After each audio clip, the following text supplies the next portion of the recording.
Hi යාළුවනේ කොහමද ඔයාලට?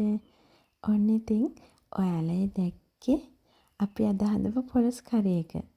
හැබැයි ඉතින් මම නම් නෙවෙයි හදන්නේ. අපේ අම්මා තමයි හදන්නේ අද පොලොස් කරි එක. ඉතින් අම්මගේ ක්‍රමයට හදන්නේ කොහොමද බලමු. අපිට හොඳ පොලොස් ගෙඩියක් හම්බුණා. පොලොස් කිව්වට සමහර පොලොස් තියෙනවා ඒවා කොච්චර මොනවද දාලා හැදුවත් රස නැහැ. කහට රහ එනවා. හැබැයි මේ ගෙඩිය නම් එහෙම නෑ හොඳයි ඒක කපනකොටම තේරෙනවා කට්ට අර හයිය නැති ඒවා ඉක්මනින් තැම්බෙනවා. එහෙම ඉතින් තියෙනවා. අපේ අම්මා තමයි ඉතින් ඕවා කියන්නේ. දැන් මේ පොලොස් ගෙඩිය කපනවා. අම්මි තමයි කපන්නේ මේ විදිහට. පොත්ත අයින් කරගෙන ඒ පැත්තෙනුත් අර ඉරි වගේ අඳිනවා මෙන්න මේ වගේ. එතකොට අපි දාන මිරිස් තුන පහ හොඳට පොලොස් කෑල්ල ඇතුළට වදිනවා.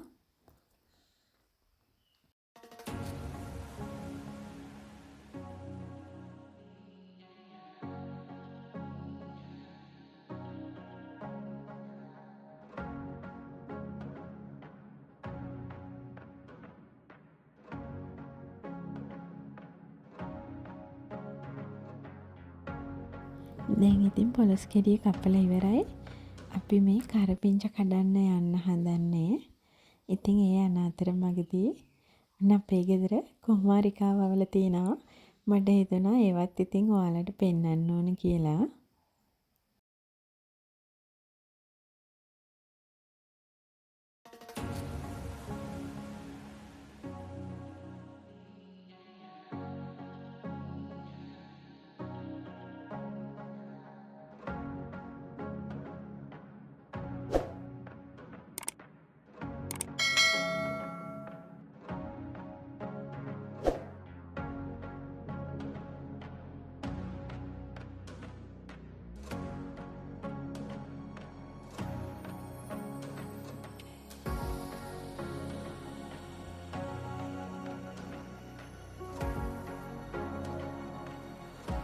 හරි අපි දැන් රම්පි කරපිංච කඩාගෙන ආවා. දැන් ඉතින් පොලොස් එකට අවශ්‍ය පොල් ටික ලෑස්ති කරගන්න තමයි හදන්නේ. ඉතින් අපි පොල් ගෙඩියක පොල් ගාලා දිය කිරි මිටි කිරි දෙකම ලෑස්ති කරගත්තා. දැන් කිරි ටික මේ වගේ පැත්තකින් අරන් තිනවා. දැන් අපි හදන්නේ පොලොස් එකට අවශ්‍ය පහේ ටික ලෑස්ති කරගන්න. ඒකට මේ වගේ පෑන් එකක් ලිපේ තියලා අපි බලමු අම්මා දාන්නේ මොනවද කියලා. ඉස්සෙල්ලම පොල් දැම්මා. ඊට පස්සේ කුරුඳු එනසල් කරාබු නැටි තමයි දාන්නේ.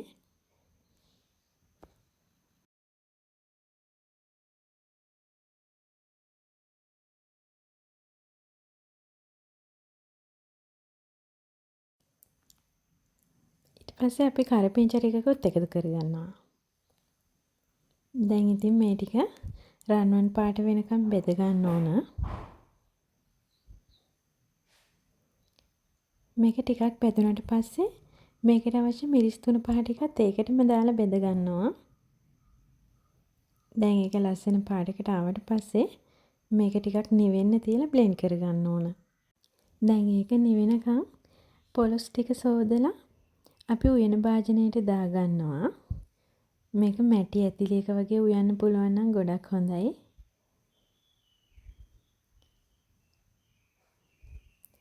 අපි ඉතින් දැන් අරන් තිබ්බ කිරි ටික මේකට දාගත්තා. ඊට පස්සේ කඩාගෙන ආපු රම්පේ කරපිංච තියෙන්නේ. ඔන්න ඒවත් දාගන්නවා. මේ දේවල් ඉතින් අපිට තියෙන රසකාරක. ඉතින් ඒවා එකතු කළාම හරිම රසයි.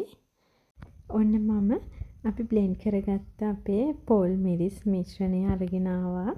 දැන් ඒකත් පොලොස් එකට එකතු කරගන්නවා.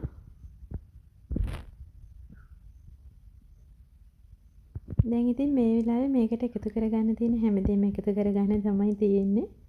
මොන ගොරක පේස්ට් එකකිනුත් ටිකක් දාන්න තමයි හදන්නේ. ඉතින් මේ දේවල් තමන්ගේ රස අනුව එකතු කරගන්න පුළුවන්. ඊට පස්සේ ගම්මිරිස් කඩ දානවා. ඊට පස්සේ මොනවද දාන්නේ? අන්න ලුණු දානවා.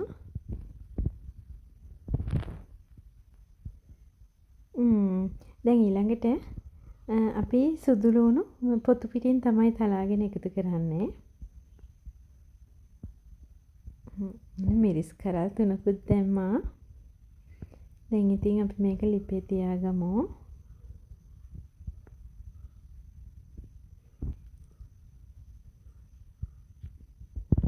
දැන් මේක ටිකක් මේ 3-5 ටික හොඳට කලවම් කරන්න ඕන.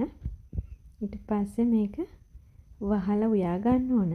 හැබැයි ළඟටම වෙලා ඉන්න ඕන උතුරලා යනවද බලන්න. නැත්නම් මේක ඔක්කොම හොඳ ටික උතුරලා අහකට යන්න පුළුවන්. දැන් මම අපි දාපු කරපිංචා රම්පේ ඒ ටික අයින් කරගන්නවා. දැන් තැම්බිලානේ තියෙන්නේ.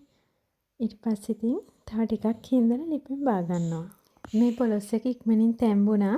අන්න ඉතින් මම ටිකක් හින්දලා පොලොස් එක ලිපෙන් ඉවත් කරගත්තා. මේ තියෙන්නේ ඉතින් උයාගත්ත පොලොස් එක. ඇත්තටම මේක හරිම රසයි. ඉතින් ඒක ගැන කියන්න වචන නැහැ. මාරම රසයි අපේ අම්මගේ පොලොස් කරි එක. ඉතින් මේක බත් පාන් ඉන්දියාප්ප රොටි ඕන දෙයකට ඔට්ටුයි.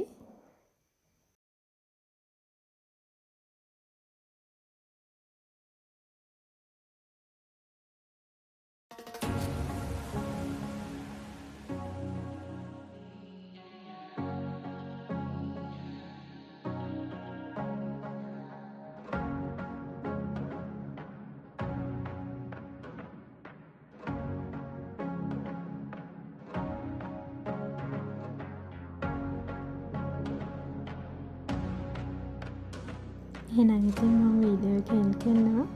ආය අලුත් වීඩියෝ එකකින් ඉක්මනටම හම්බෙමු. වීඩියෝ එක හොඳ නම් ලයික් කරන්න, කමෙන්ට් කරන්න, ෂෙයා කරන්න.